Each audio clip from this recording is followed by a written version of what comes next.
it comes to NFL content here on YouTube, draft grades are far from a new concept. There's plenty of people out there who will talk about their favorite drafts or their least favorite drafts. People that have a channel dedicated to a specific team will focus on that team's draft. There's guys out there, like I did last year, who will talk about the draft in its entirety, but break it down into 8 videos going division by division. There's other people who will just make one video talking about the draft at large and be done with it. All of those are very valid and, quite frankly, correct ways of going about this whole draft content thing. However, because I wanted to be different, back in the month of May, I decided that I was going to do one video for every single NFL team. 32 videos throughout the months of May and June, talking about the draft and grading every single pick. Here we are at the end of August, and I still have 2 whole divisions left to do. So that didn't work out, and I found out very quickly why I had seen no one else do this. Now, that being said, I made a commitment. I owe it to both myself and to you, the viewer, to complete this, to go through with these last 8 teams, these last 2 divisions, and hand out my grades for the 2024 NFL Draft. Now, that being said, because we are in late August, preseason has ended, cut day is either rapidly approaching or in the past by the time you're watching these videos, and we've seen camp and, the development that these rookies are already undergoing. Just know that that's not really factoring into these grades. Now, there have been a couple exceptions here and there. I make sure to disclose when those are, but for the most part, these grades were grades that I wrote down in, early May and have stuck to. Now, that being said, if there's a grade that is already showing signs of aging poorly, then I will tell you, hey, this is how I felt about this player before the draft.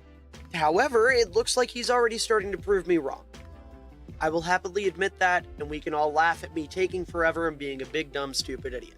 Also with that, please try to keep in mind that I'm not trying to say that I am better or know better than any of the GMs that get mentioned in these videos. I'm just a 21-year-old college kid who spent what little free time he had during the spring, taking a look at film and scouting prospects and doing what I could to the best of my ability.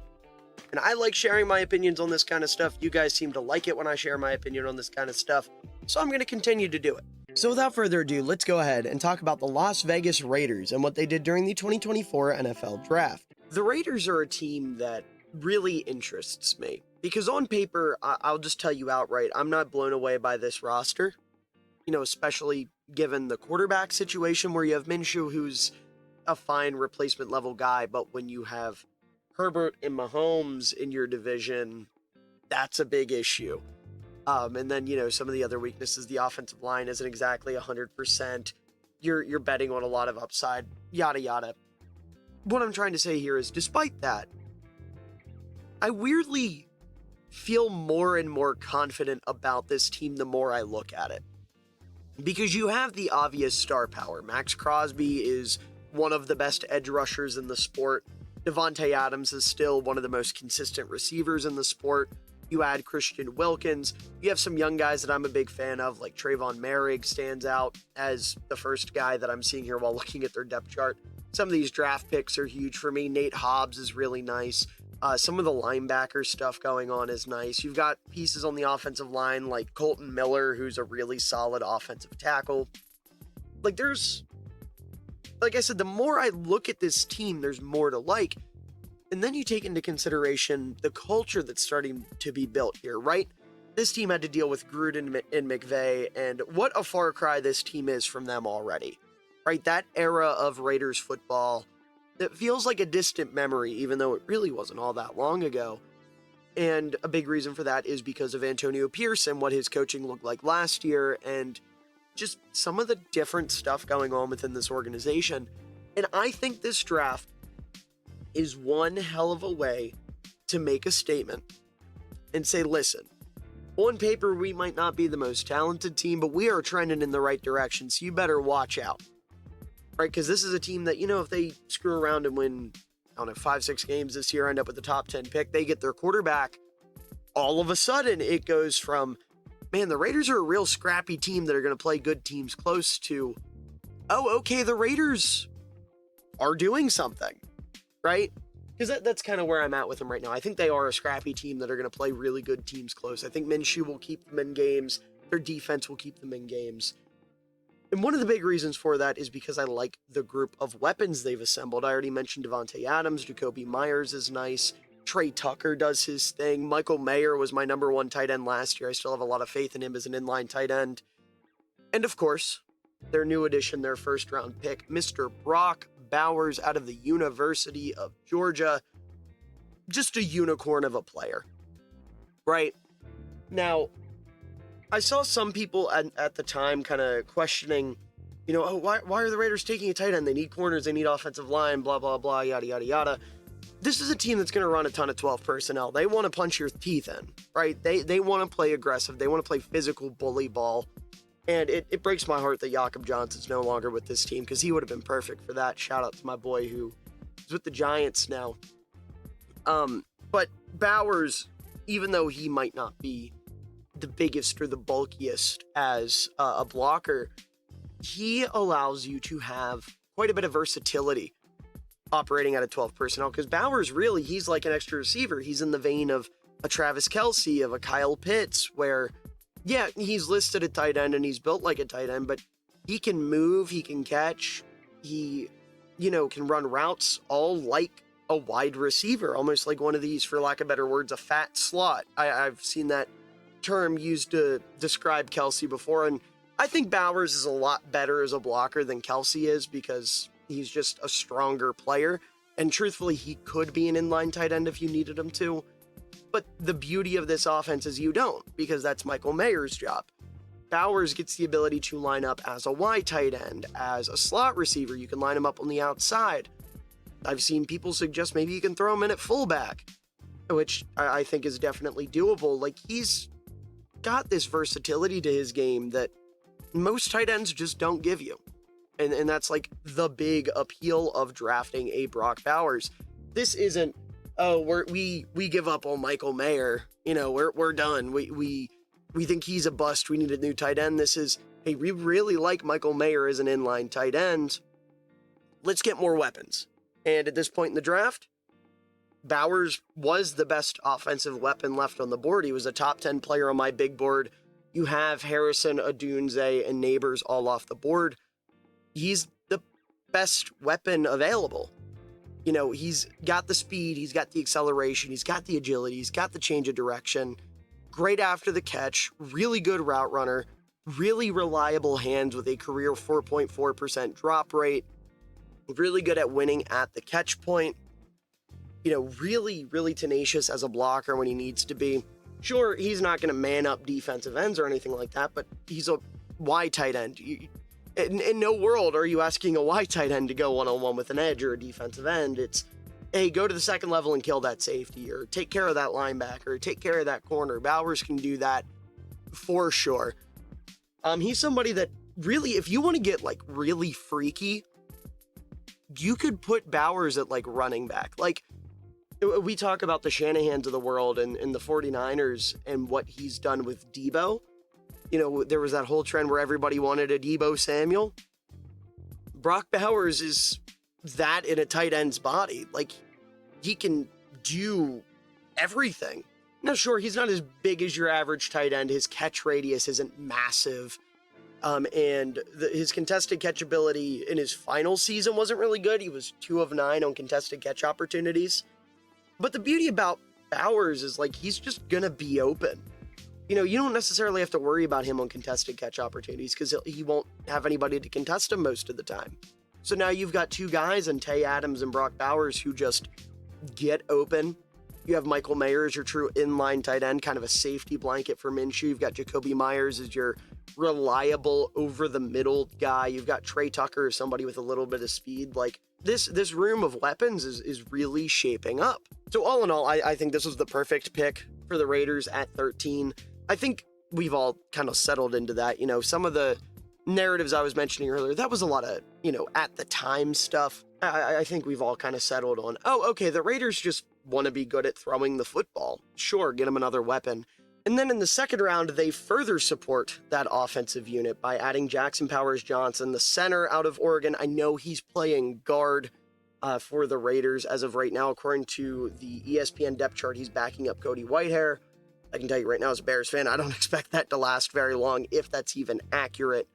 But I digress. But JPJ is an incredible football player. He was my third highest rated lineman and my highest rated interior lineman.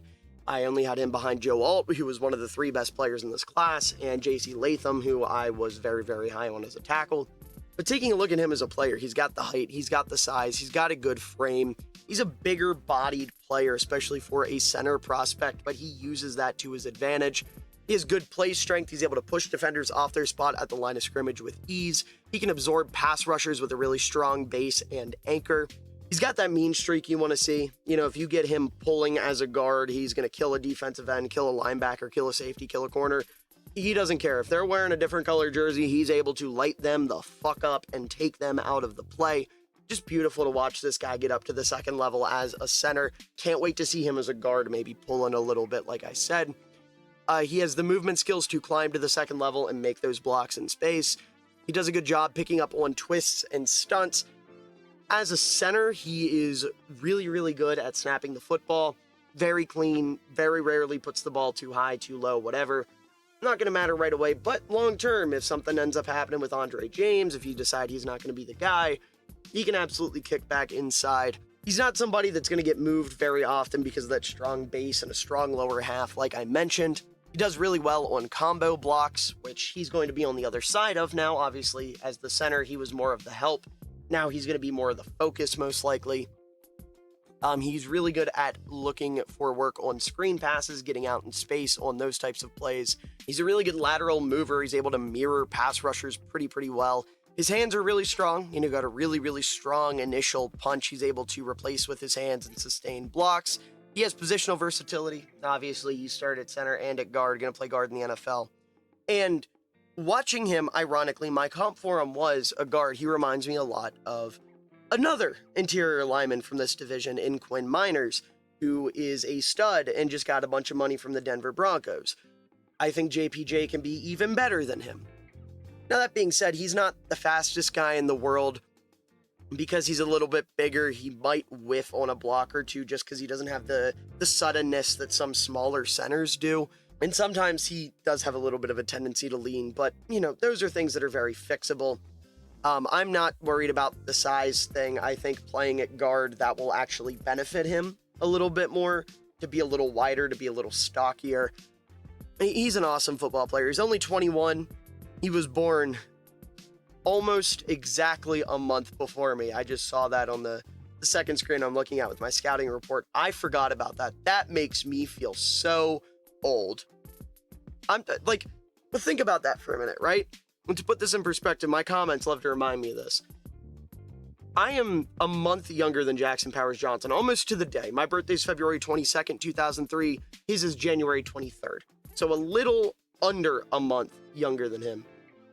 He's going to be starting for an NFL football team sooner rather than later.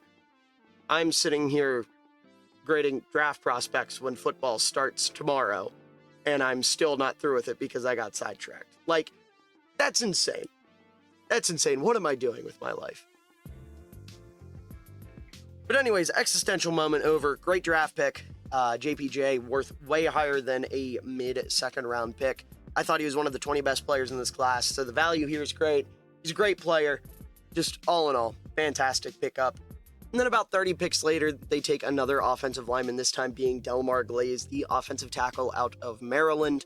And I don't love Glaze as much as I loved JPJ, but still a solid football player. I will say I did think there were some offensive tackles on the board that were a little bit better than him, hence this being a B+. I also just thought this was a little rich for him. I had a mid to a late fourth round grade on him. You take him here in the third. Not exactly my favorite value pick of the draft or anything like that, but as a player, it's not like he has no redeeming qualities.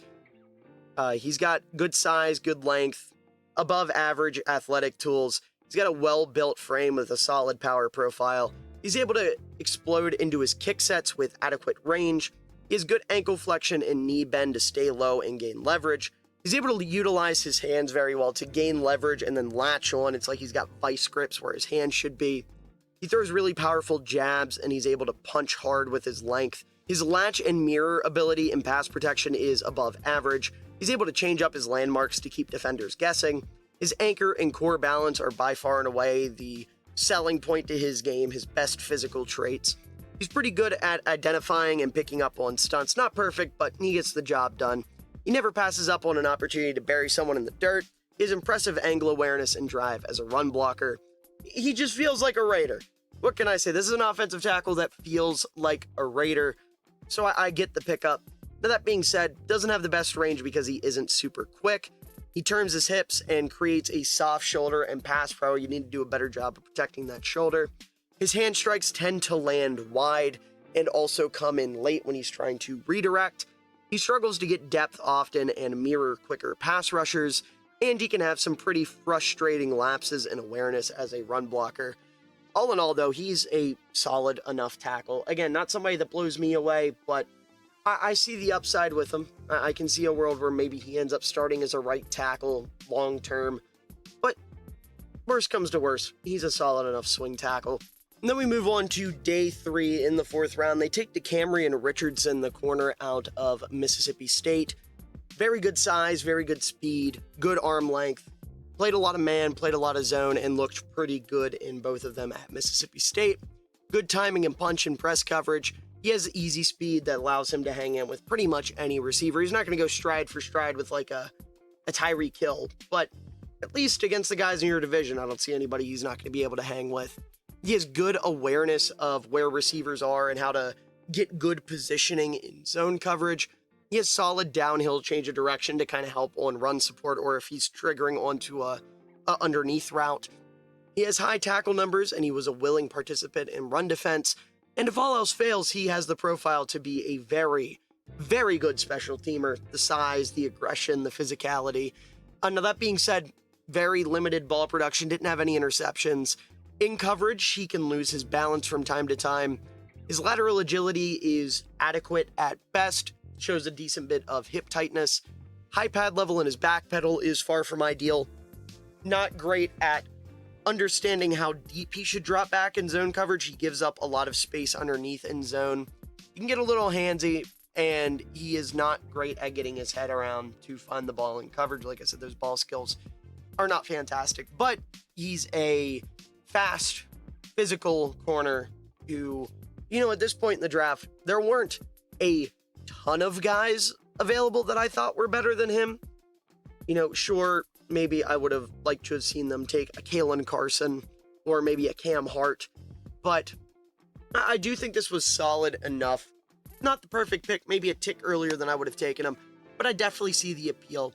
You've got kind of the Raider desire of that speed and the aggression. He's going to play in run defense. And again, if he doesn't end up making a name for himself on the or in the starting lineup, then, special teams, he's going to kick ass there. But in the 5th round, 36 picks later, they make one of my favorite picks of the NFL draft, taking Tommy Eichenberg, the linebacker out of Ohio State. Had a mid to a late 2nd round grade on him. This value is incredible. He was my LB5, and I love Eichenberg, and I love that he went to the Raiders because it just makes sense. Eichenberg, to me, is like the man out of time. He's a 6'2", 233-pound, just heavy hitter, downhill linebacker, right? He's not one of these ditzy, I'm 5'10" and I'm really good in coverage linebackers. That's not football. He's one of these guys that wants to punch you in the mouth, stand over top of you while you look to see who did it, and then spit in your face when you realize it was him. Like, that's the type of player we're talking about here. I don't know if he's actually that big of an asshole, but that's the vibe I get when I watch him play. Just because he is that type of physical, that brand of old school asshole linebacker. He's got that OG thumper mindset is the best way to put it. Just wants to kill ball carriers. He battles through injuries, somebody that has a really aggressive, team first mentality, willing to put his body on the line. Elite play strength for a linebacker, really solid athletic profile. And on top of being this kind of meathead of a player in terms of his mentality, he's also pretty fucking smart. He's a great communicator, often helping his teammates line up correctly and pointing out different things going on pre-snap, whether it's motion or, the quarterback calling an audible, whatever it may be. He's really good at picking up on that kind of stuff and then communicating it to his teammates. On top of that, he never quits during a play. I don't think he knows the definition of the word. His motor is always running hot. He possesses a nose for the ball. He very rarely ends up being in position to not at least contribute on a play, whether that's filling a lane or, holding a gap so somebody else can slip through, making the tackle himself, assisting on a tackle, seeing somebody stood up and laying him out to pop the ball out or stripping the ball, whatever it may be. He's always going to get his hands dirty. He's never not going to be involved in a play. He's a very consistent tackler with a low missed tackle rate. He can stop lead blockers in their tracks, stand them up, and use them to clog lanes, which kind of breaks my heart as someone who loves fullbacks, because watching what he did to guys that would be doing what fullbacks do or just actual fullbacks, it's like, damn, he found out how to stop it. He is the fullback destroyer.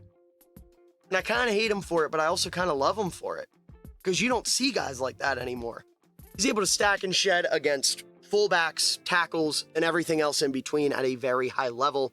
He reads blocks well and has great run diagnostics, does it at a lightning pace.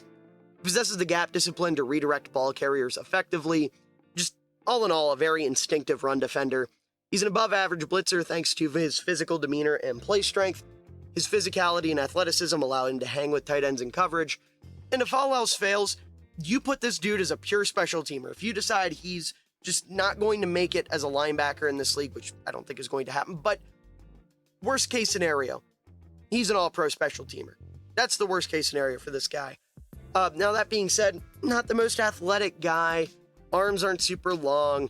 Not a great sideline to sideline mover. He's a bit reliant on his upper body. Zone instincts need a little bit of work, and his hips are a little stiffer than you'd like to see. But listen, I think this guy can be a true Mike in this league. You look at the Raiders linebacker core right now. You've got Robert Spillane, who's great. I think best case scenario, Eichenberg ends up taking over as, maybe the Sam linebacker for Luke Masterson. Starts there for a little bit, and then whenever Spillane's time to go bye-bye, he'll let Eichenberg take over and really run this defense, be the captain, the leader of this group.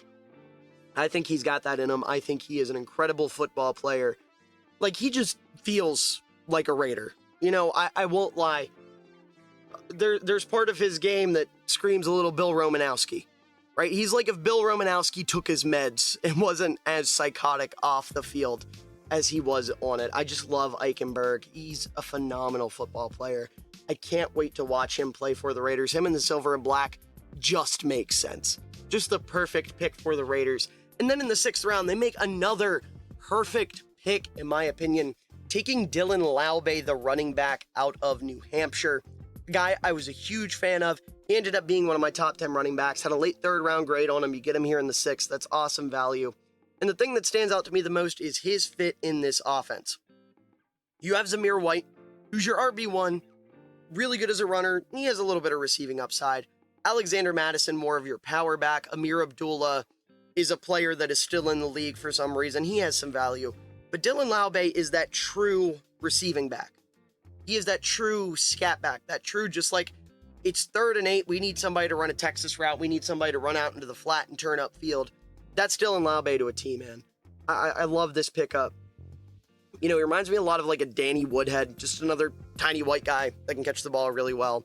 He's got a compact build with quick feet and a low center of gravity, has underrated contact balance and play strength. He has exceptional lateral agility that allows him to string together multiple quick moves. His quick feet that allow him to start and stop on a dime. His really choppy footwork, and he pairs those with jump cuts that make him a threat between the tackles. He has the creativity and juice to bounce runs outside. He has great vision that allows him to quickly identify lanes. He's able to change his pace as a runner to kind of keep defenders guessing. He's an incredible receiving back with the ability to run really crisp routes with reliable hands as a pass catcher. And he, honestly, if you want to get funky, I think he's somebody that could operate out of the slot if you really needed him to.